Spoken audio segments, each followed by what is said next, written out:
La oración noética como base de la misión y la lucha contra la herejía. Archimandrita Efraín Triandafilópulos. Prefacio. En la presente obra, apelando a las bendiciones y oraciones de su eminencia metropolitano Antonio, y a pesar de nuestras deficiencias espirituales, intentaremos probar, estudiando la herejía y los herejes, desde la perspectiva del alma y el espíritu, que la oración incesante es una provisión necesaria en nuestra lucha contra las herejías en colaboración con los medios materiales y tecnológicos que nuestra era ofrece, por supuesto. La Iglesia ortodoxa es fundamentalmente ascética. Una conclusión bien establecida y segura de nuestra tradición milenaria es que el trabajo espiritual dentro de nosotros, esta labor mística, comprende el mejor trabajo dentro de nuestro prójimo, la imagen de Dios, y así dentro de cualquier hereje, ateo, persona de otra religión, etc. La palabra de Dios, por boca de San Pablo, dice: porque es preciso que entre vosotros haya también herejías, para que los que son aprobados se manifiesten entre vosotros, inspirándonos en nuestro encuentro con la herejía, a pasar por una prueba de fe y experiencia, pero también a entrar en una alegría y gozo espiritual inefables al recibir a los que regresan. Capítulo 1. La herejía como trastorno espiritual. En sus renombradas epístolas, el anciano José el Esicasta describe vívidamente para nosotros el proceso por el que nacen los engaños y las herejías. En particular, escribe lo siguiente en la epístola 36. Tomemos, por ejemplo, un manantial junto a la orilla del mar que brota agua limpia. De repente estalla una tormenta, el mar se eleva y nuestro pequeño manantial se contamina con agua de mar. Por muy inteligente que seas, no podrás separar el agua de mar del agua del manantial. Lo mismo ocurre con el nous. Los demonios son espíritus, por lo tanto, son afines y pueden asimilarse con nuestro espíritu. El nous.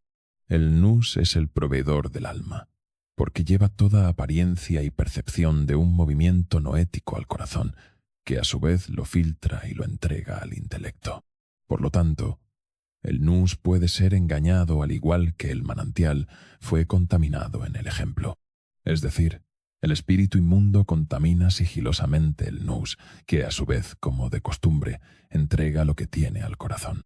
Si el corazón no es puro, entrega la turbidez a la mente. Y entonces el alma se oscurece y ennegrece, aceptando constantemente fantasías de ahora en adelante, en lugar de teorías. De esta manera, surgieron todos los engaños y ocurrieron todas las herejías. Una vez que la mente cae en el engaño, es muy difícil que regrese. El diablo tiene un poderoso control sobre ella. El engaño de la mente es terrible y difícil de comprender.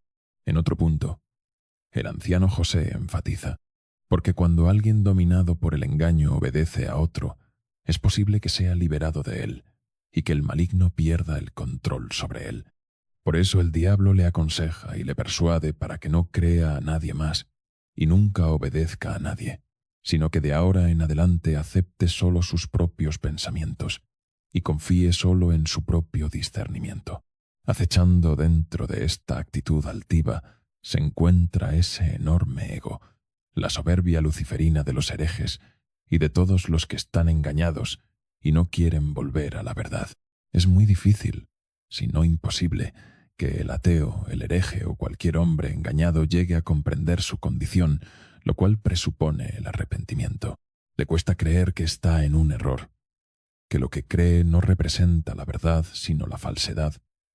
Por el contrario, el pecador siempre tiene la oportunidad de ser salvado. Un anciano moderno tenía la siguiente opinión: si tuviéramos por un lado a 1000 personas engañadas y por el otro a 1000 personas extremadamente pecadoras, 999 de los pecadores se salvarían, excepto una persona impenitente, mientras que de los engañados, la cuestión es si uno cambiaría. Y esto es porque un hombre engañado no cambia fácilmente. El engaño es una píldora dulce. El pecador puede salvarse con un «he pecado como el ladrón en la cruz». pero con un hombre engañado las cosas son muy difíciles. Está gravemente enfermo, como alguien con leucemia avanzada. Es vanidad, de hecho, una sensación de ser diferente a los demás. Incluso la sed de conocimiento que los distingue, es decir, a los herejes, está adulterada. Todas las virtudes están contaminadas. La humildad con la actuación de humildad. El silencio con la actuación de asceta. El amor con deseos carnales. La oración con la ostentación. Las lágrimas se convierten en un fin en sí mismas. La fe con la herejía, etc. Su sed de conocimiento se transforma en placer derivado de la lectura. Un placer que tiene que ver con ser alguien especial. Este placer pasa al cuerpo, que se sacude por completo en un remolino de amor propio. Uno se embriaga con el conocimiento. Este placer es una pasión espiritual, que se apodera del alma por completo, afectando también al cuerpo. Así, habiendo tomado la embriaguez del conocimiento como revelación teológica, los textos del Evangelio y patrísticos son malinterpretados. Muchos de los que se deleitan en leer los hermosos y altamente teológicos escritos de la Sagrada Escritura y el comentario de los padres, los entienden y se sacian de ellos, por así decirlo, pero desafortunadamente después, habiéndose vuelto demasiado audaces y familiarizados con ellos, los tratan como si fueran creaciones propias. Esta familiarización espiritual de ellos con la mente, que ya está oscurecida por las pasiones de la vanagloria y la vanidad, engendra los frutos de la cacodoxia, el engaño, la maldad y la herejía. Así fue, en cierto modo, como cayeron los grandes herejes y todos los herejes. La deficiencia o el exceso en los medios de la lucha espiritual pueden conducir a la herejía. Las deficiencias y los excesos son los males que deben evitarse. En la edificación de la estructura espiritual del alma, la moderación en todo es el camino real. También hay que tener cuidado con respecto a la imaginación. Usualmente la imaginación se divide en 4 subgrupos. 1. Aquella que tiene que ver con la promoción de las pasiones de todo tipo. 2. La de la divagación o el ensueño. 3. La de los artistas y creadores culturales. Y 4. La más peligrosa, la imaginación teológica o la de la creación teológica. Este último tipo empuja al cristiano que ora al abismo de la herejía y el engaño. El conocimiento crudo se une con el intelecto racional a través de la imaginación, dando a luz apariciones teológicas, descendientes del engaño, de la teosofía e hijos de la soberbia. Continuamos. El corazón debe ser primero purificado, y entonces puede convertirse en la morada del Espíritu Santo, es decir, cuando el orgullo y el engaño son desarraigados. Mucho antes de esto. Sin embargo, cuando el intelecto todavía está cegado por las pasiones y desea orar no éticamente, es entonces cuando comienza a creer de alguna manera que siente la consolación de Dios. Esto, por supuesto, está dentro del ámbito de la imaginación y no de los sentidos. Si confiamos en nuestra imaginación, formará las imágenes que desee, incluso del Señor mismo, la Theotokos, los santos, el paraíso, etc.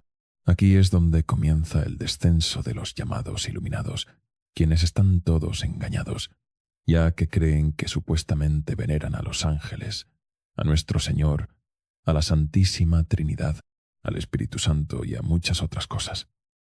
Incluso van más allá, dando sus propias interpretaciones arbitrarias y creando circunstancias desafortunadas en la Iglesia, cuando la alegría excesiva y la quietud del intelecto existen a través de la humildad.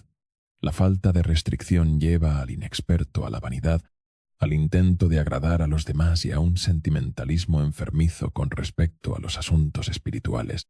Según la experiencia de los padres népticos, en todos los asuntos espirituales, incluso con respecto a las energías divinas de la luz increada de la Trinidad, cuando la gracia divina se contrae, acecha la amenaza siempre presente de ataques demoníacos ocultos de vanidad.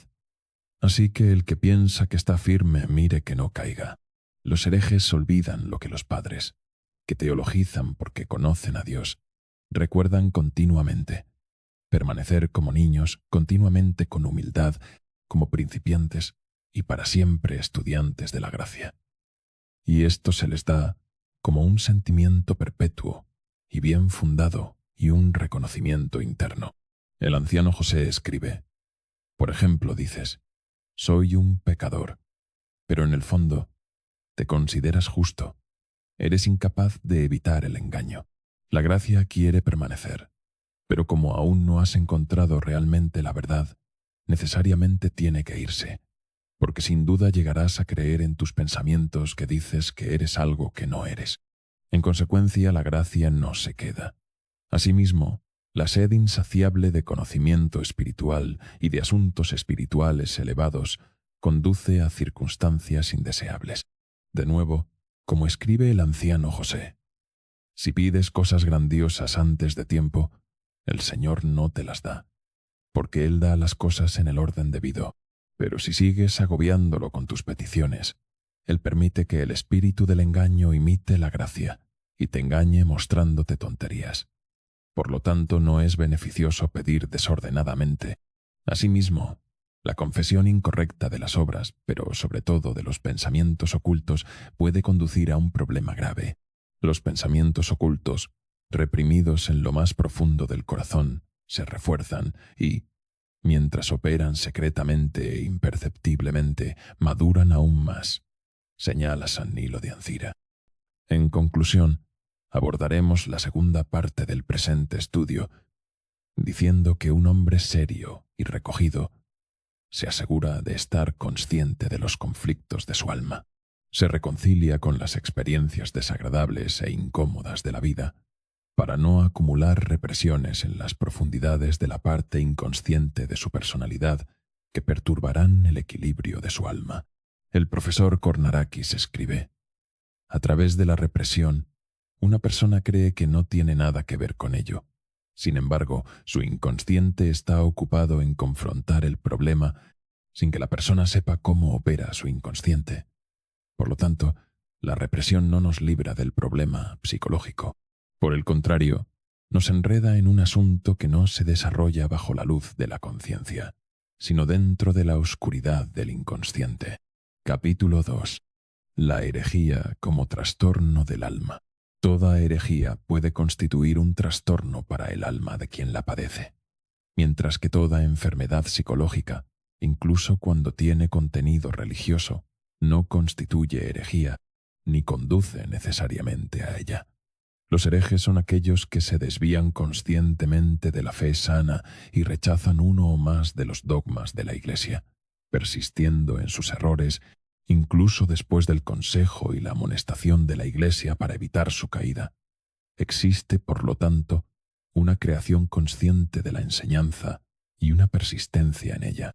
Llegamos a muchas conclusiones importantes al estudiar la vida de herejes conocidos, como Manes, 240 después de Cristo, Babilonia; Arrio, 230 después de Cristo, Alejandría; Macedonio, siglo IV después de Cristo; Nestorio, siglo V después de Cristo; Juliano el Apóstata, 330 y 363 después de Cristo; Orígenes, siglos II-III después de Cristo; Eutiques, siglo XX; la maniquea Julia, que turbó a San Porfirio, obispo de Gaza y misionero de Tesalónica, 347-420.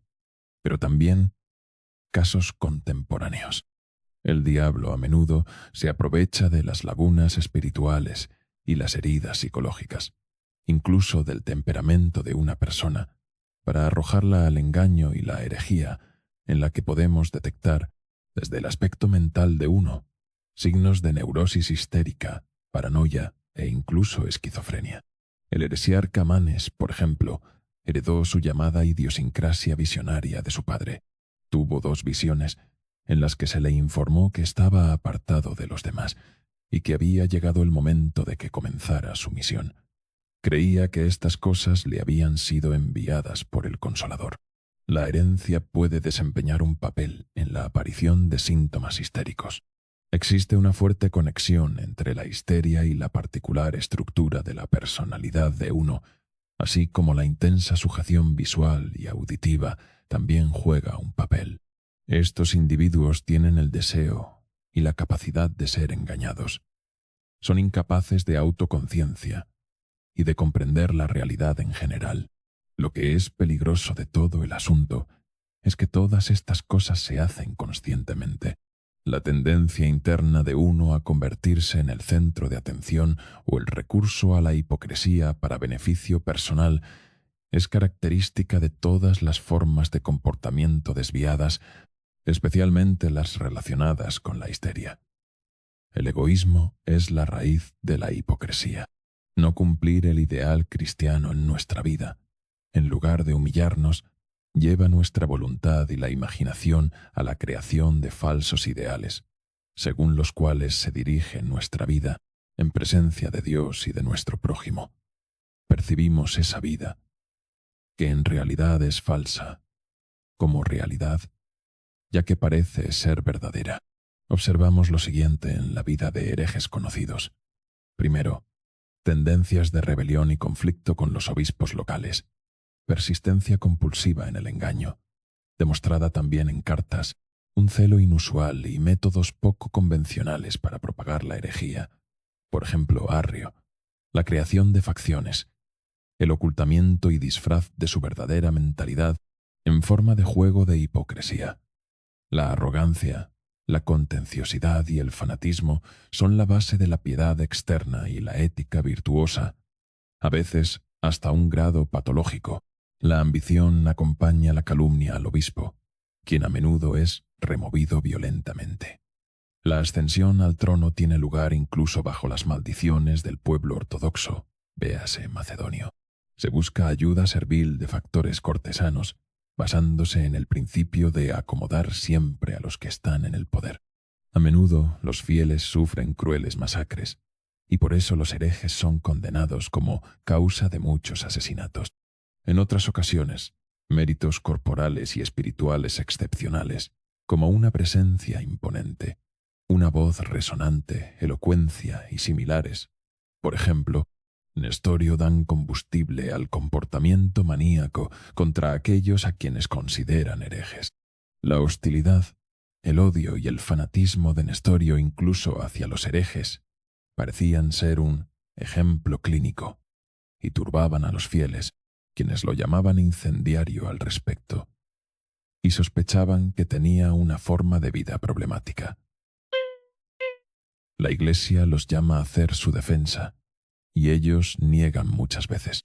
Una infancia en un ambiente lleno de acoso y persecución acumula inclinaciones reprimidas de venganza, precisamente porque falta la guía espiritual correcta.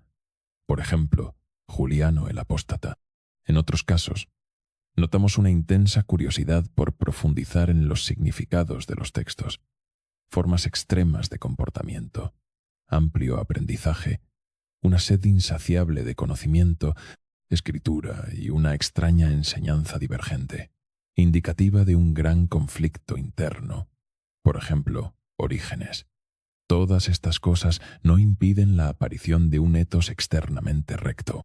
La persistencia en creencias falaces conduce incluso a la convocatoria de un sínodo ladrón, mediante la violencia y el terror. Por ejemplo, Eutiques, 449 después de Cristo. Estos elementos y este comportamiento también caracterizan a los herejes modernos. Sin embargo, centraremos nuestra atención en otros factores que se inclinan claramente hacia lo patológico, con respecto tanto a los herejes antiguos como a los modernos. El profesor Stavros Baloyanis escribe: las personas que sufren de neurosis histérica y poseen un sentimiento religioso patológico sostienen que tienen una aptitud profética o que se comunican con los santos, a quienes ven en sueños o despiertos y de quienes reciben mandatos, y a través de estas afirmaciones atraen a otras personas propensas a tales cosas, por quienes son designados como objeto de reverencia y adoración. Usualmente el contenido de su enseñanza es superficial con un tinte escatológico. Sin embargo, cuando abordan cuestiones teológicas, a menudo se convierten en agentes de cacodoxia y herejías. Usan un lenguaje extraño e incomprensible, pasando a un estado de estupor. Escriben figurativamente o dibujan cosas incoherentes sin hablar.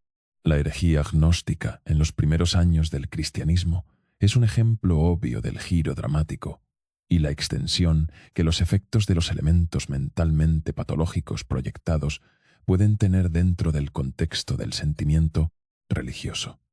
La postura de San Pablo sobre el asunto antes mencionado es característica, ya que expresa la inigualable capacidad de discernimiento de los elementos psiquiátricamente patológicos y el análisis de los mismos. Te rogué que encargaras a algunos que no enseñaran otra doctrina, ni prestaran atención a fábulas y genealogías interminables, que promueven discusiones más que la edificación piadosa en la fe. Hazlo. Ahora bien, el propósito del mandamiento es la caridad que brota de un corazón puro, con buena conciencia y con fe no fingida, de la cual algunos se han desviado y se han apartado hacia vanas palabrerías, queriendo ser maestros de la ley, sin entender ni lo que dicen ni lo que afirman. En la vida de San Porfirio de Gaza, quien se durmió cerca del año 420, durante el incidente con la maniquea de Antioquía, Julia, que minando la fe con sus enseñanzas mágicas y mucho más con el dinero que daba, es decir, a los fieles. Recordando la táctica de los testigos de Jehová modernos, se hace referencia a la apariencia externa y al comportamiento de ella y sus compañeros, lo que indica también su trastorno espiritual. A. Los rostros de todos ellos estaban pálidos. B.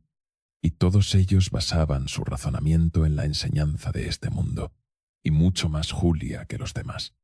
Y su semblante era humilde y su manera suave, pero, como se dice, eran exteriormente ovejas. Mateo 7, versículo 15. Y en el interior lobos rapaces y bestias venenosas, porque la hipocresía está en todas sus palabras y hechos. Similares son los hallazgos de San Gregorio el teólogo, sobre la apariencia externa y el comportamiento de Juliano el apóstata. Durante su encuentro con su antiguo compañero de clase, no tardó en darse cuenta del engaño, hablando, de hecho, de locura. En el caso de Juliano en particular, mencionaremos que fue iniciado en los misterios del Rey Sol en una cueva con relámpagos, iluminaciones, la invocación de espíritus y actos mágicos. Creía que el Rey Sol lo eligió para salvar el reino de sus enemigos, principalmente los cristianos. Puede que haya sido iniciado en los misterios eleusinos. Realizó augurios, teurgias, rituales mágicos, recordando a los neopaganos fanáticos de hoy en día. También había creído en las palabras de Máximo de Éfeso, un filósofo neoplatónico y teurgo, que él era la encarnación de Alejandro Magno. A la hora de su muerte, reprendió a los que lloraban a su alrededor, porque lamentaban a un emperador que se unía a las estrellas y al cielo. Uno puede reconocer fácilmente el carácter patológico en estas cosas. El delirio aparentemente lógico y ambicioso de Juliano, debido a su amplia y desordenada educación, no puede ocultar su paranoia subyacente a un ojo experimentado. El profesor Valoyanis escribe: un paciente llamado Juan estaba envuelto en capas de correas de cuero y afirmaba ser San Juan el precursor. En otro lugar escribe: otro paciente, un científico, confesó muy intensamente y en parábolas a sus parientes y amigos por teléfono que él era el Hijo de Dios que vino al mundo para la salvación de su país. Una semana después, pasó a confesar las opiniones antes mencionadas en público, en un anfiteatro, llamando a todos allí a seguirlo en su obra salvífica. Estos pasajes se encuentran en su capítulo que examina la esquizofrenia. Condiciones igual de graves aparecen hoy en algunos fieles, principalmente víctimas de la arrogancia, de una guía espiritual incorrecta y quizás también de alguna idiosincrasia.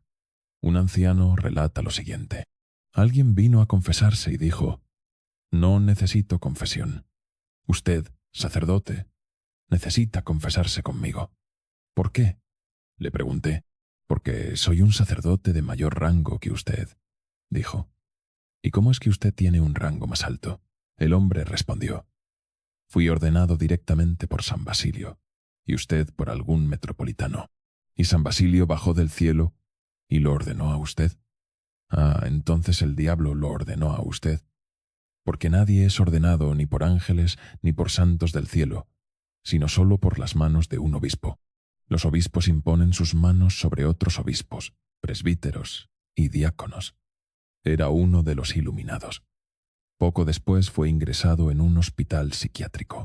En este caso, el delirio que lo llevó al confinamiento psiquiátrico estuvo acompañado de sus delirios de grandeza y elementos heréticos.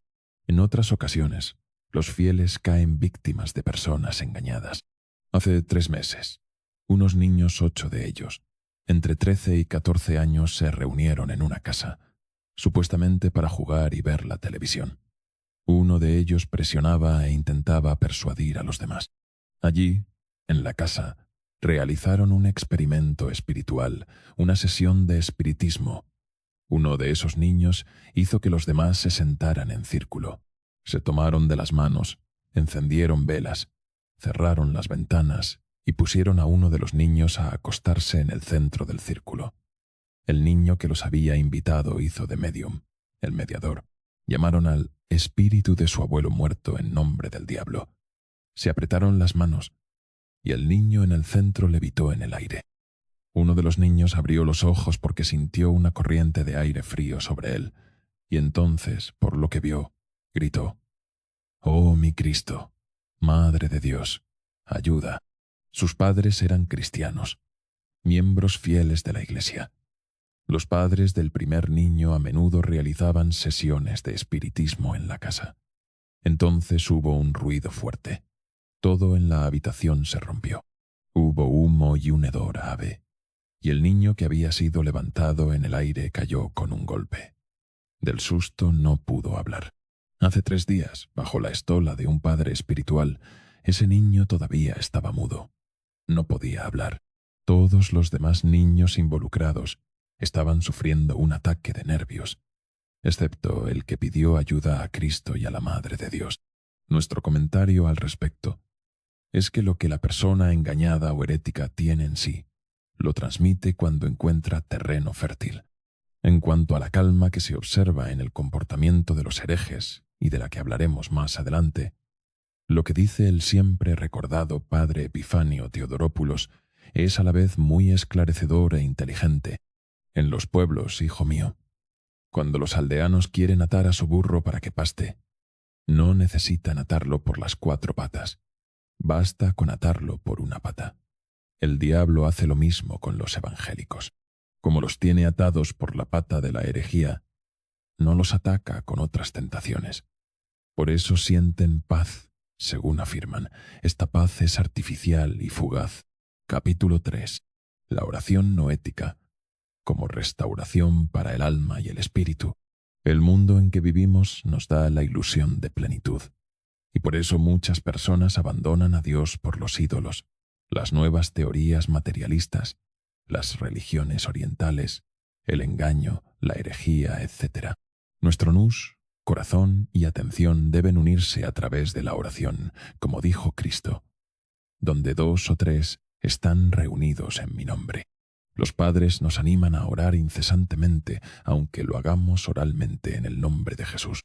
Nos aconsejan no afligirnos porque nuestro nous se distraiga, no desesperarnos, sino al contrario, alegrarnos de que lo traigamos de nuevo a las palabras de la oración. San Juan Clímaco. La oración que se dice oralmente atraerá la atención del nous, y con el tiempo, mediante un esfuerzo continuo, dejará de distraerse. Es un hecho que el intento debe hacerse en combinación con una purificación en la medida de lo posible en el mundo en que vivimos de nuestros pensamientos y acciones ante un Padre espiritual, con la observancia de los mandamientos de Dios y la práctica de las virtudes. Además, la participación en los misterios de nuestra Iglesia se considera absolutamente necesaria. Si nos falta prestar atención, con el tiempo se nos hará evidente que trabajamos en vano en lo que respecta a la oración. Al mismo tiempo veremos por experiencia que la oración y la atención están unidas como hermanos gemelos. como dicen distintivamente los padres. Asumiendo estos requisitos previos, la oración en el nombre del Señor es todopoderosa y plenamente efectiva. Incinera y limpia toda impureza. Quien quiera que tenga un corazón atento no corre el peligro de la ilusión demoníaca. A medida que el nombre de Dios desciende a las profundidades del corazón, humilla a la serpiente que ha mantenido cautivas las fuerzas del corazón, salvándonos y vivificándonos. La oración misma aplasta el orgullo y salda nuestra quiebra espiritual. Y mostrándonos el dragón interior, esta misma oración lo quema y en otro nivel cura las heridas que infligió. Con este empeño interno se secan los pensamientos impuros. Se refina el pensamiento. Se derrama alegría en el corazón. Se seca la fornicación. Se ahuyenta la ira. Se quita la pena. Se elimina la insolencia y desaparece la depresión. Lo que debemos esperar de la oración es el sentimiento de calma y calor hacia Dios que se asienta en nuestro corazón. Hay que evitar el entusiasmo y la búsqueda de significados y principios elevados. Y hay que estar atento a la autosatisfacción, el amor propio, el creerse superior, el orgullo de uno mismo, la supuesta superioridad sobre los demás y cualquier mentalidad de este tipo. Este pasaje aborda dos puntos, o aspectos del egoísmo, a los que los herejes no prestaron atención. La imaginación teológica con las supuestas altas concepciones y su alta opinión de sí mismos, la confianza en cualquier aparición, el egoísmo extremo y la ascesis, mientras se practica la oración mental, están plagados de locura o herejía. Por otro lado, la humildad atrae el rocío espiritual. Los padres y escritores espirituales aconsejan: si sientes que tu nous se ha unido con tu corazón y ya no estás dividido por el pecado, estás unido como un todo. Salvaguarda este don de Dios. Aquí se implica que la energía divina toca las partes aplastadas del alma y las sana, las une en una. De esta manera, la oración ahuyenta la tristeza y la aflicción, porque de la oración brota tal consuelo que nada más en este mundo puede ofrecer. Sin embargo, la vigilancia es necesaria, porque la vanidad y varios ataques de las pasiones se acercan al corazón incluso ahora, independientemente de si son repelidos, siempre que a la entrada del corazón la atención se mantenga como un guardia insomne que ahuyenta a los enemigos en el nombre de Jesús. Más específicamente, San Teófano el Recluso escribe: de nuevo hay momentos en que el enemigo viene como un ladrón, logrando infundir una dulzura pecaminosa, celestial, que luego es inmediatamente percibida por uno vigilante y expulsada. Y a través del arrepentimiento, el corazón se purifica de cualquier rastro de inmundicia inyectado. El progreso en la vida espiritual es inversamente proporcional al orgullo. El conocimiento de nuestra inidoneidad personal, en todo el sentido de la palabra, debe aumentar constantemente dentro de nosotros. Atletas de este ritual existen no solo en el desierto, sino también en las ciudades. Aunque no era monje, su santidad el patriarca Focio, habiendo asumido la administración de la gigantesca jurisdicción de Constantinopla, fue enseñado en la oración noética y había progresado a tal nivel que, según San Simeón de Tesalónica, su persona brillaba por la gracia del Espíritu Santo, como un segundo Moisés. Esto se debe a que la gracia no observa tanto las condiciones externas y la magnitud de nuestras pasiones como nuestra propia violencia contra ellas, y por ello obra el resultado de las tentaciones y nuestro camino espiritual. El nombre de Jesús actúa como una medicina cuya operación nos es desconocida, pero que puede verse por los resultados que produce. De hecho, la lucha contra las pasiones parece fácil, pero el cambio que aporta a quienes luchan es a menudo dramático. Terrible es la reacción ardiente del dragón noético a la oración clamada noéticamente, señala el sabio monje Teoclito Dionisiata. Según otra obra, se necesitan arroyos de lágrimas, con dolor de alma hasta la muerte, con suma humildad y con gran paciencia. La sangre debe fluir por el agotamiento al decir la oración. Hay que desplomarse de agotamiento durante semanas como si se estuviera gravemente enfermo. Y no hay que abandonar la lucha hasta que los demonios sean vencidos y se retiren. Pero también, cuando las pasiones son separadas del corazón con la fuerza sobrenatural de la oración del corazón, entonces solo el recuerdo de ellas, las pasiones, permanece en el intelecto de uno, y si la oración y el temor de Dios se ausentan en el hombre, entonces se reviven y renuevan. Se enfatiza aquí de nuevo que la falta de atención socava la lucha espiritual. Las pasiones y los demonios actúan al borde del camino, en los confines del corazón. La gracia del Espíritu Santo está en sus profundidades. Cuanto más un alma se fuerza a orar, más reacciona el espíritu maligno, pero al mismo tiempo aumenta la capacidad de combatirlo. Continuando. Después de que la oración de Jesús llega a la morada de Satanás, el corazón, y lo desgarra y sacude grandemente, él mismo se agita directamente y se confunde, así como los avispones se agitan cuando alguien golpea su nido. Pon toda tu fuerza en la oración del corazón para desgarrar ese velo de Satanás. Tal vocabulario nos sorprende. La lucha demoníaca, el combate con el maligno, se relata vívidamente. Se nos amonesta a resistir hasta la muerte.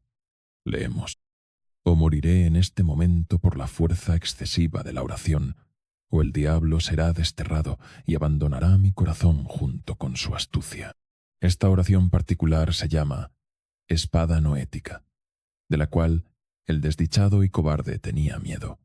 La terminología que sigue nos recuerda la sangría o la apertura de un absceso por un médico. Llamas e invitas al médico bondadoso a entrar en tus palabras para sanar tus pasiones incurables, porque nadie más que Cristo es capaz de sanarlas, para que el corazón sea fermentado con su confortante nombre. Una necesidad de emplear una ventosa médica en este corazón, que sacará y limpiará el pus y la sangre dañina de tu corazón, que has sido herido noéticamente y golpeado por los despiadados ladrones noéticos. Y de esta manera la oración del corazón se aferrará aún más fuertemente dentro de tu pecho y eliminará de él todos los pensamientos lascivos y malignos, y lo limpiará. Sentimos como si estuviéramos en un quirófano. Primero viene la operación y luego la limpieza. En la primera etapa de la oración hay cierto peligro. La relativa calma del nous que sigue a la ascesis en esta oración podría ser tomada por los fieles como pureza de corazón. Esto es un engaño. La energía del nous está en el cerebro, su sustancia en el corazón. El intelecto se limpia y se ensucia fácilmente, mientras que el corazón se ensucia con dificultad y se limpia con aún más dificultad. San Ignacio Brianchaninov escribe en particular sobre las profundidades de la acción de la oración mental. Al principio, la oración lleva al nous a un estado de paz y atención. Luego entra en el corazón y lo revive, produciendo sentimientos de arrepentimiento y compasión dentro de él. Más profundamente, comienza a operar en todas las partes del alma y del cuerpo, y en todas partes ahuyenta el pecado, destruyendo el dominio, la influencia y el veneno de los demonios. Entonces llega una contrición inefable y un dolor inexpresable del alma. El alma sufre como un enfermo o una mujer de parto. 4. Porque la palabra de Dios es viva y eficaz, y más cortante que toda espada de dos filos. El camino es difícil, pero conduce a las cámaras reales de nuestro Señor Jesús. Leemos: cuando la oración noética se activa en el corazón por la gracia divina, después de esfuerzo, trabajo y mucho dolor, el nous se vuelve limpio, tan brillante y tan abierto que se eleva a las alturas incomprensibles de la teoría, visión de Dios, permaneciendo siempre en el Espíritu Santo. Sin embargo, se necesita discernimiento con respecto a los engaños, perversiones y todas esas falsas circunstancias y falsas visiones de los llamados iluminados. Así es como el hombre se llena de infinitos dones espirituales. Es bañado en gracia, y su nous ahora es receptivo a la teoría espiritual, de modo que, extasiado, se pregunta cuál de las visiones, teorías, elegir. Así, habiendo sometido y dispersado a los enemigos con el nombre de Jesús, y después de un doloroso proceso de purificación, el nous entra en el coro de los espíritus bienaventurados y se adentra en el templo del corazón, antes cerrado, para ofrecer verdadera adoración. El Espíritu Santo, que hasta ese momento lo había llamado y urgido solo al luto y al arrepentimiento, ahora lo llama a regocijarse.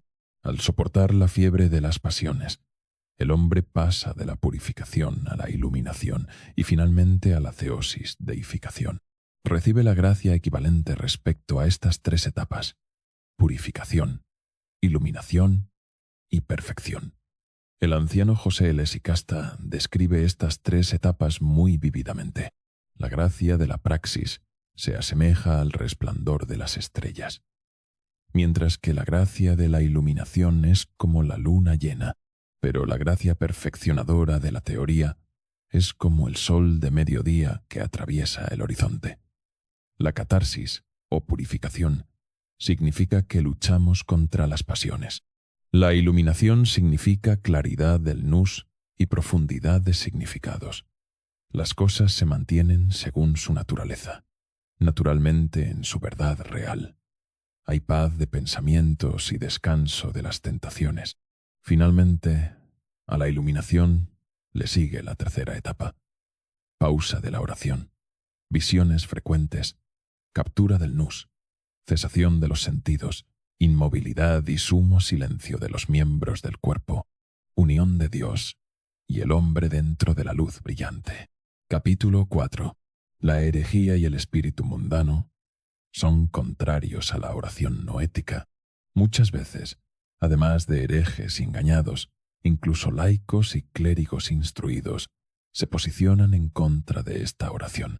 Los monjes con buenas intenciones, pero que viven una vida de apariencias y no comprenden el significado de la vida interior, se sienten ofendidos por los trabajadores espirituales.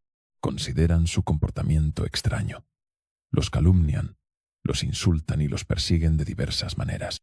San Serafín de Sarov dice: las personas apegadas a lo exterior y sensible se oponen a las convicciones más preciadas de nuestro corazón con sus opiniones y hacen todo lo posible para desviarnos de vivir una vida interior.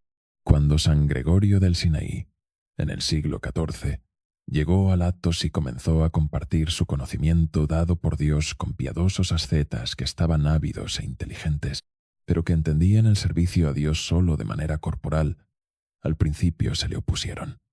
El obispo Ignacio Bryan-Chaninov afirma: aún más extraña parece la actividad espiritual a la mente carnal y natural, especialmente cuando está infectada por la plaga de la vanidad y el veneno de la herejía. Entonces, el odio del espíritu humano, que ha entrado en alianza con Satanás, contra el Espíritu de Dios, se expresa con una furia antinatural. La mente carnal y natural distorsiona todo lo espiritual para conformarlo con la oscuridad de la caída en la que se mueve a tientas, a pesar de su aprendizaje terrenal. En el siglo XIV, Barlaam de Calabria llegó a Tesalónica. Allí, con el objetivo de actuar en nombre de los latinos, bajo un manto ortodoxo, uniatas modernos, renunció al catolicismo. Habiendo compuesto varias obras para probar que supuestamente tenía la rectitud de los orientales, se ganó la confianza del emperador Juan Cantacuceno. Comprendiendo que el monacato era el sostén de la Iglesia, deseó debilitarlo e incluso aplastarlo, para que toda la Iglesia pudiera ser sacudida. Así, expresó el deseo de vivir una vida monástica muy austera, y engañosamente persuadió a cierto monje atonita para que le revelara el hábil ejercicio de la oración de Jesús. Habiendo obtenido lo que quería, pero habiendo comprendido que el monje se lo había revelado de una manera extraña y descuidada, confundió las ayudas corporales, retención de la respiración, postura del cuerpo, etc., con la esencia del asunto. Se convocó un concilio en Constantinopla, los concilios de 1341, 1347 y 1351, San Gregorio Palamas, monje azonita y gran asceta y practicante de la oración noética, quien propuso que el ejercicio oral de la oración comenzara para los niños en la escuela, entabló conversación con Barlaam y las blasfemias de este último fueron finalmente anatematizadas. Barlaam regresó a Calabria y al catolicismo. Muchos griegos, sin embargo, siendo cristianos frívolos, creyeron su enseñanza y la llevaron a Occidente, donde sus blasfemias y absurdos calumnias fueron recibidas como una confesión de verdad. Bergier, autor del Dictionnaire théologique, bajo el término esicasmo, esicasta dice que los monjes griegos se volvieron locos intentando alcanzar la teoría, fijando sus ojos en sus ombligos y conteniendo la respiración, imaginando que veían una luz brillante. La luz de la que hablan nuestros padres no es material, sino espiritual, vivificante, dadora de alegría, increada, de un blanco brillante, divina. Ilumina la mente, abre los ojos del alma y es vista por ellos, aunque también actúa sobre los ojos materiales, como sucedió en el caso del santo apóstol Pablo. Es un resplandor sustancial del poder del Espíritu Santo en el alma. A través de esta luz todo conocimiento es revelado, y Dios es verdaderamente conocido por el alma digna y amada, explica San Macario el Grande con claridad. Un anciano moderno explica: los pensamientos son quemados por la cegadora luz hipostática, que disipa y disuelve todo lo que se eleva ante ella. Solo hay luz. La montaña dentro de la luz se desvanece y la sombra ante esta luz desaparece. Por supuesto, cuando algún santo ora, lo primero que siente claramente en su nous es la luz natural creada de su nous. Y luego, si Dios quiere, entra en la visión de la luz del Señor. ¿Cómo se distingue la luz creada de la luz increada? Dios viene en su ayuda y le proporciona una teoría espiritual especial con discernimiento.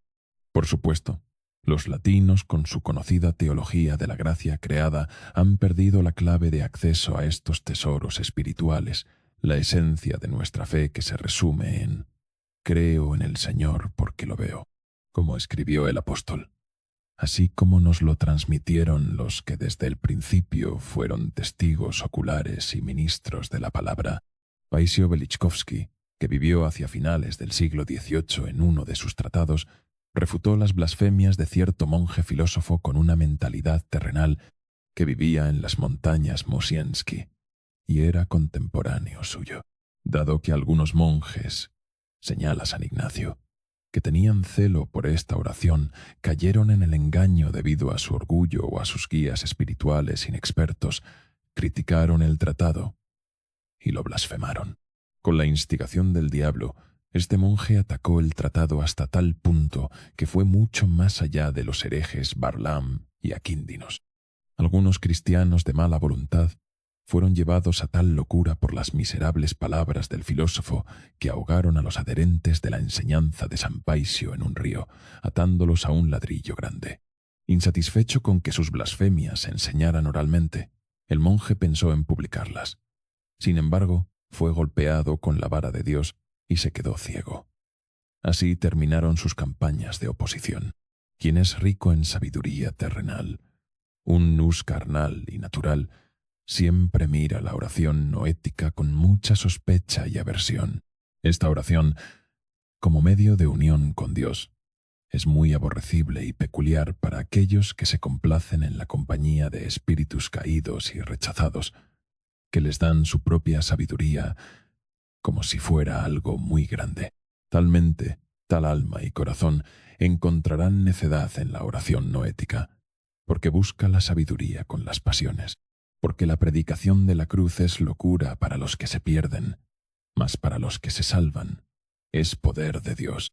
Los verdaderos cristianos, sin embargo, en la obra aparentemente impotente e insignificante de la oración noética, encuentran a Cristo, el poder de Dios y la sabiduría de Dios, porque la necedad de Dios es más sabia que los hombres, y la debilidad de Dios es más fuerte que los hombres.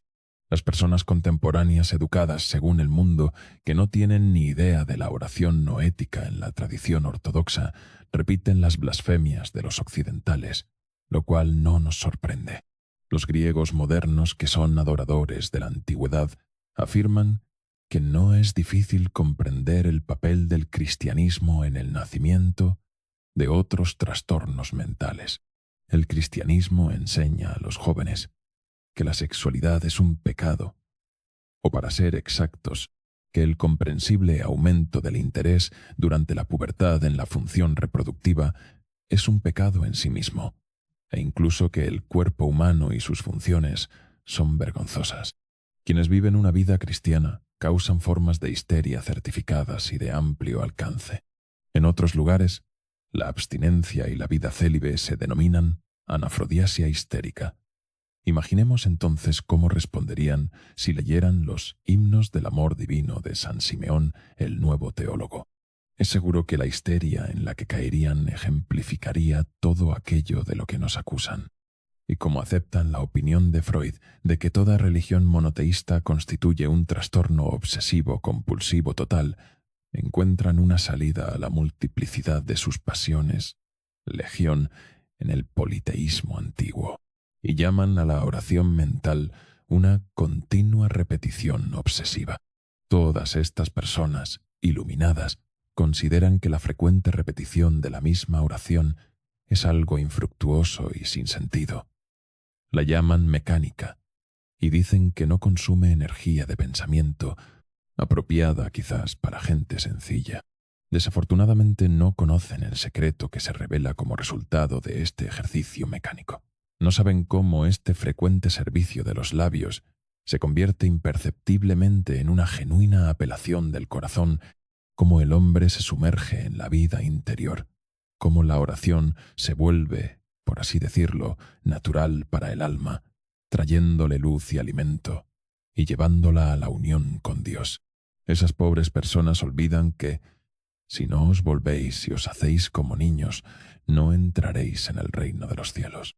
Esta oración que practicamos y que ellos dicen que es mecánica y no consume energía de pensamiento, no significa el olvido del nus como ocurre con los budistas y los que practican yoga.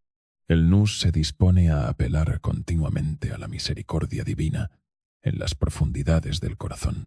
La sencillez, la ingenuidad del corazón y el refinamiento del nus, es decir, van juntos a la gloria de Dios y al amor del prójimo. La vida continúa también, con sus pruebas, adversidades y dolores. Junto con estas cosas existe la oración incesante, lejos del temor de obligaciones que caracteriza el exotismo de los partidarios de las religiones orientales. El fuego de la oración lo penetra todo. Así, la persona espiritual está en todas las cosas del mundo, pero él mismo no es de este mundo. Aunque juzga todo, no es juzgado por nadie, como dicen las Escrituras. 1 Corintios 2, versículo 15. La sencillez de corazón nos recuerda el inofensivos como palomas, mientras que el refinamiento y la agudeza de nuestra mente se refieren a prudentes como serpientes. Esta es la combinación de oro de los grandes gigantes espirituales de la ortodoxia. Capítulo 5. El método misionero de los padres. Al hereje, después de una y otra amonestación, deséchalo, sabiendo que el tal está pervertido y peca, siendo condenado por sí mismo. De la carta de San Pablo a Tito tenemos un ejemplo de cómo confrontar a los herejes. Sin embargo, se necesita cautela, porque si la misión no va de la mano con el trabajo místico, entonces es seguro que, en lugar de mostrar odio hacia la herejía, estamos mostrando odio hacia los herejes, y a este estado de odio lo llamamos estro misionero, celo.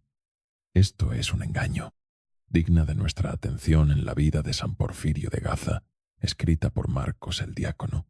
Es la siguiente frase, refiriéndose al santo: teniendo todas sus pasiones muertas, salvo sólo aquella indignación que suscitaba contra los enemigos de la fe. Esto significa el uso de la ira como un nervio natural del alma, siempre que la mortificación de las pasiones haya llegado primero. Lo que debe distinguir al pastor de los herejes es la virtud de la paciencia. El santo no fue duro e implacable contra los enemigos de la fe, excepto cuando había usado pacientemente todos los demás medios. Cuando supo de la llegada de la maniquea Julia y que ella había engañado a algunos de los recién iluminados, la llamó para saber de dónde había venido y qué creía.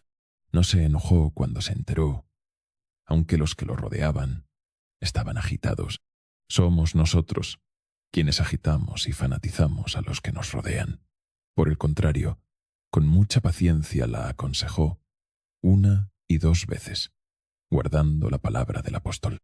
La llamó hermana, y cuando ella lo desafió públicamente a conversar, incluso diciendo, «O tú me persuades a mí, o yo a ti», él aceptó con toda seriedad. Tomamos nota de esto. Ayunó y oró mucho para que el diablo fuera avergonzado. Al día siguiente, cuando Julia llegó con su compañía, tomó el santo evangelio y se santiguó la boca con él. Solo cuando la conversación se prolongó durante muchas horas y se escucharon las blasfemias de los herejes contra Dios, y se le dijo al santo de arriba que Julia estaba dominada por el diablo, le dijo, «Dios, que hizo todas las cosas, quien es glorificado en Trinidad, herirá tu lengua y amordazará tu boca, para que no hables cosas malas». Y entonces Julia comenzó a temblar, y su semblante cambió, y continuó como en trance, pero estaba sin voz e inmóvil, y después de haber estado un tiempo sin habla, exhaló el espíritu, partiendo hacia la oscuridad que honraba, teniéndola por luz. Así que su ira no fue apasionada, y su celo fue reflexivo y conforme al conocimiento. Así pues, no diferenciemos irreflexivamente a los herejes y a los de otras religiones, mostrando así que carecemos de experiencia y que somos de corazón impuro. Si actuamos de esta manera, por mucho que la infraestructura material tecnológica y de información contemporánea nos libere las manos, más bien ayudamos al establecimiento de sectas heréticas en lugar de luchar contra ellas. Veamos el ejemplo de San Juan de Kronstadt. Solía preguntar a los de otras religiones sobre sus necesidades y sus dificultades, sin sacar a colación temas religiosos. Recibía representantes de los judíos que le agradecían un regalo suyo a la comunidad judía. Con su oración sanó a un tártaro, preguntando a su esposa, «¿Crees en Dios?». Después de recibir una respuesta afirmativa, dijo, «Ambos oraremos, tú a tu manera y yo a la mía». ¿Estuvo quizás su ortodoxia en peligro? Es muy probable que la curación del tártaro lo llevara también a la ortodoxia. Vemos también al santo recibiendo una petición de un cheque de 20 francos de un obispo francés para comprar un orfanato a ateos, y al capitán de barco francés, Cervé, para agradecerle un precioso regalo y pedirle que orara por Francia. De manera similar, Santa Filotea y San Arsenio el Capadocio ayudaron indiscriminadamente a todos los que lo necesitaban y acudían a ellos, incluso a los de otras religiones. ¿Quién puede censurarlos por su pura mentalidad ortodoxa? El fanatismo es ajeno a los hijos de Dios, mientras que elocuentemente señala nuestra propia enfermedad. Sin embargo, cuando el rebaño espiritual de San Arsenio el Capadocio fue amenazado por protestantes heréticos, en particular por maestros, él mismo era maestro, su reacción fue rápida y directa. «Salgan de aquí rápidamente, tal como están con sus cosas, antes de que descarguen, porque no queremos otro protestante en Farasa. El que tenemos es suficiente, y en la iglesia. Quien quiera que salude a Cupsi debe saber que sus restos no verán la corrupción». Y el padre Paisio continúa. Esa fue la única respuesta para aislar a la avispa Cupsi. Y así fue como el nido de avispones de los protestantes fue destruido. El maestro y el pastor deben ser diversos, orando continuamente, llenos de experiencias vitales, más allá de cualquier conocimiento que posea, estando informado y familiarizado con las potencialidades de las tácticas modernas. Son sus propias experiencias las que lo guiarán en la confrontación adecuada de las herejías. Se menciona en la vida de San Nicolás de Mira que tenía tanta gracia sobre él, tal brillo y resplandor de amor, paz y alegría, que quienquiera que mirara su rostro se sentía bien, y si eran herejes, volvían a la ortodoxia. Sin experiencia no podemos dirigir correctamente a las personas, ni podemos persuadirlas. Los bien dispuestos son atraídos, de donde quiera que estén, incluso de la idolatría. Lo siguiente también lo menciona el padre Ananías Cústenes. Hasta que Heraclio trajo la Santa Cruz de Persia, la Santa Cruz hizo obra misionera allí. San Anastasio el Persa, 22 de enero, era hijo de la Santa Cruz. Los persas iban a ver la cruz y los bien intencionados volvían a ir. La Santa Cruz los atraía y sin darse cuenta se entregaban a ella. En otras palabras, debido a la falta de misioneros, Dios actuaba como misionero, como si nosotros, los hombres, no fuéramos absolutamente necesarios en todas partes. Y es posible, a veces sin darnos cuenta, que obstaculicemos su obra. Pero mientras vivamos y seamos llamados, mantengámonos humildes y verdaderos. El celo y el ecumenismo son los dos extremos que deben evitarse. El segundo de los dos es el más peligroso. El primero es visible. El segundo podría coexistir con un espíritu de amor, en nombre de la universalidad de la ortodoxia, etc. El uso ilimitado del racionalismo corrompe igualmente el genuino espíritu ortodoxo. Permitamos que el anciano Paisio, lleno de vida, nos enseñe. Algunos por bondad dicen, no les digas a los herejes que están en error para mostrarles amor, y así lo derriban todo. Si hubieran vivido durante los primeros años del cristianismo, ni siquiera tendríamos un santo. Solían decirles a los cristianos entonces, solo pon un poco de incienso en el fuego y no niegues a Cristo. No lo aceptaban. Solo haz como si lo estuvieras echando. No lo aceptaban. No hables de Cristo y eres libre de ir a otro lugar. No lo aceptaban. Hoy ves un mundo diluido.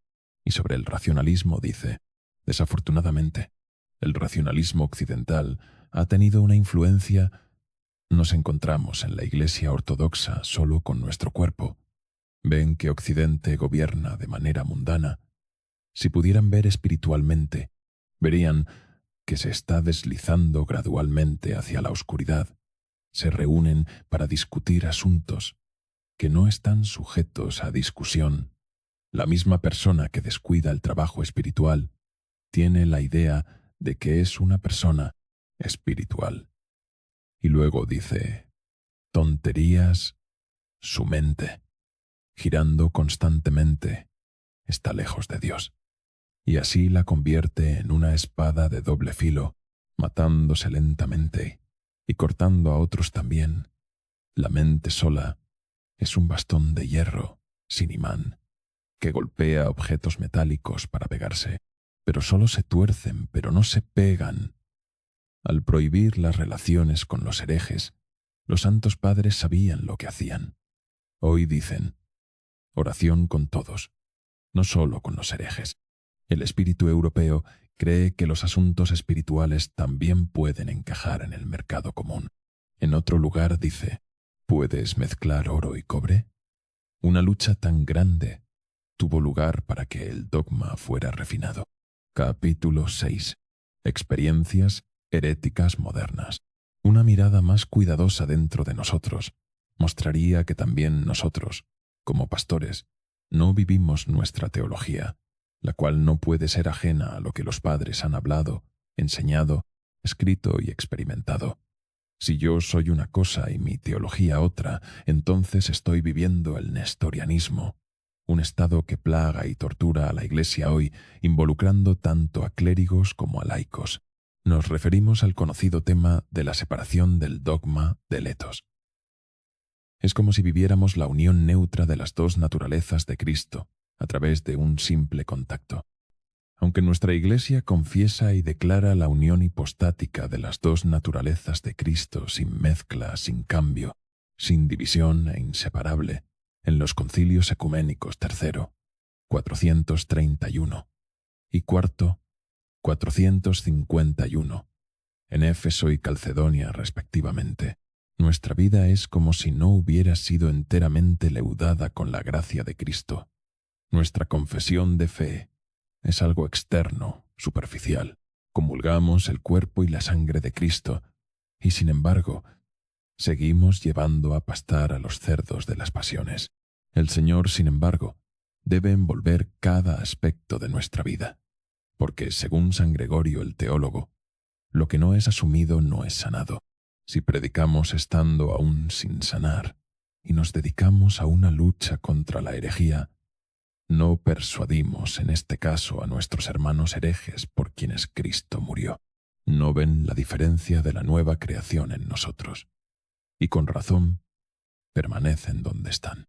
En cuanto a nosotros, no escapamos al peligro de transmitir otro evangelio, diferente del que recibimos, distorsionado y ajeno.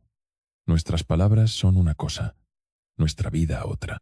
Esta es la encarnación del nestorianismo. Un ejemplo de esto es la tendencia que tenemos, tanto el clero como los laicos, a dividir las áreas en sacrílegas y sagradas, incluso inherentemente, como si pudiéramos excluir la existencia de Dios de un área sacrílega, o negarnos a considerar el acto de comportamiento indecoroso en un lugar santo como espiritualmente insalubre. El Señor, que está en todas partes presente y está presente incluso en el infierno, no toma en cuenta tanto el lugar como nuestro comportamiento en el lugar dado, y este comportamiento será santo o demoníaco. Ejemplos de la vida de los santos y los dichos de los ancianos muestran la verdad de esta palabra. Esta tendencia, por lo tanto, tiene un matiz nestoriano, que concuerda también con el dualismo de los maniqueos y los gnósticos. En consecuencia, las conversaciones se dividen en espirituales y no espirituales. Incluso los miembros del cuerpo se dividen en honorables y deshonrosos, como si la gracia divina no tocara todo el cuerpo en el bautismo, o cuando todo el hombre es deificado y algunas partes del cuerpo quedan fuera de la gracia triuna divina increada. Honorables o deshonrosos son nuestros pensamientos y no los miembros de nuestro cuerpo, que muy a menudo están unidos con el cuerpo y la sangre divinos. Una lectura cuidadosa de los himnos del amor divino, de quizás el más grande teólogo místico de la Iglesia ortodoxa, San Simeón el nuevo teólogo, nos arraigaría apropiadamente. El hombre que está amasado en cuerpo y alma con la gracia de Dios se presenta ante él en todas las cosas y no teme a los miembros impíos o a las áreas sacrílegas. Tales fijaciones muestran nuestra propia purificación incompleta y nuestra propia experiencia ortodoxa inadecuada, y de hecho son una leve realidad neurótica que apunta a una lucha más intensa. Esta distinción de miembros honorables o deshonrosos, incluso en aquellos que viven correctamente su fe, pero mucho más entre aquellos preocupados por las cosas espirituales, recuerda un poco, por no decir que es, una perversión monofisita. Si algunos de los miembros del cuerpo son impíos, ¿por qué el Señor asumió un cuerpo entero y vino corporalmente a asociarse con nosotros? ¿Qué nos dice la conclusión de la ciencia cognitiva? Que no hay nada espiritual que no sea simultáneamente encarnado. La glorificación corporal es una realidad vivida. Que el desprecio platónico del cuerpo permanezca lejos de nosotros, que los latinos heredaron, con el resultado de que su cristianismo ha terminado como una ideología cristiana sin cuerpo. Las ideologías no son otra cosa que sombras de la verdad que exigen ser impuestas como verdades reales. La única verdad real, sin embargo, es sólo Cristo según «Yo soy el camino y la verdad y la vida». Cualquier verdad, incluso si son religiosas que esté fuera de Cristo, son fantasmas teológicos, y cualquier religión que haya en el mundo constituyen neurosis o incluso psicosis de las que sólo la ortodoxia bien vivida puede liberarnos, como diría acertadamente el siempre recordado Padre Juan Romanides. Mencionamos antes que la distinción entre conversaciones espirituales y mundanas no es correcta desde un punto de vista espiritual. Lo importante es la experiencia espiritual del orador. Se sabe que a menudo las homilías dogmáticamente impecables nos parecen huecas y aburridas. Esto se debe a que no se viven. En otras ocasiones, una simple descripción de la forma en que vive un sostén de familia, llegando a fin de mes, nos llena de consuelo celestial. El hombre de Dios experimenta a Cristo, y por esta razón, haga lo que haga, diga lo que diga, es grácil y espiritualmente recto. De nuevo, la división de las personas en dentro y fuera de la Iglesia, cuando persistimos en grados extremos nosotros contra ustedes, etc., puede llevar a la noción de que pertenecemos a una especie de club de salvados, capaces o incluso elegidos, seleccionados para salvar a otros. Y esto es una especie de persistencia neurótica con un elemento de pensamientos grandiosos sobre uno mismo, indicativa de conflictos personales no resueltos que no pueden ocultar sus sonrisas forzadas que nos transmiten esa falsa idea de todo está bien, ven con nosotros. Y ahora no hablemos ni siquiera del escenario sobre el pueblo griego elegido, etc. El número anual de abortos por sí solo es indicativo de un pueblo que se está matando a sí mismo, y por lo tanto es todo menos elegido. En cuanto a nuestro conocimiento de los textos patrísticos, nuestro idioma o la tradición ortodoxa, no los comentemos tampoco, incluso con respecto a los que están dentro de la Iglesia. La relación con el Padre Espiritual también suele ser problemática. Cerca de un Padre Santo, los hijos se sienten completamente libres, progresan espiritualmente. La relación funciona cómodamente y no se limita, no es incómoda. Y este sentimiento está presente incluso si el Padre no está físicamente allí. Desafortunadamente, aquí también, tanto los padres espirituales como los hijos espirituales pueden ir a los extremos. Debe prestarse especial atención al apego íntimo a la persona del anciano, que lo convierte en una especie de gurú, y de lo cual él mismo es responsable. ¿Cómo entonces nosotros, los padres espirituales, estaríamos en posición de hablar sobre el engaño del guruismo?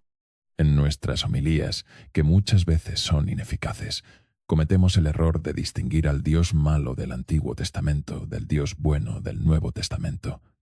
Este es otro hijo del dualismo que encontramos. Esta tendencia se asemeja al marcionismo de los primeros siglos del cristianismo. En otras ocasiones, amenazamos a los herejes con el infierno que les espera, lo cual es un signo de nuestra insuficiencia espiritual. El santo vive, o más bien se coloca debajo de todo el universo, considerándose el peor de todos. San Antonio el Grande dijo que el infierno es solo para mí, solo para mí. Si el infierno es solo para mí, no para los demás, ya que todos son mis superiores, ¿cómo puedo convertirlo en tema de homilías y predicaciones? Sin embargo, incluso cuando los padres tocan la posibilidad de nuestra condenación eterna, lo hacen con cortesía, con nobleza, y nos sanan.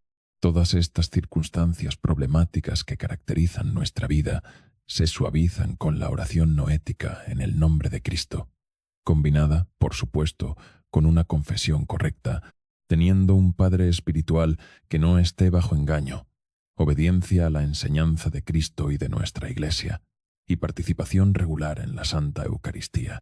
Será necesario, en primer lugar, que pongamos nuestra propia casa en orden, y entonces nuestros hermanos herejes encontrarán paz a nuestro lado sin ningún esfuerzo particular de nuestra parte. Según el conocido, es más necesario ser purificado que purificar, adquirir sabiduría que difundir sabiduría. Amén.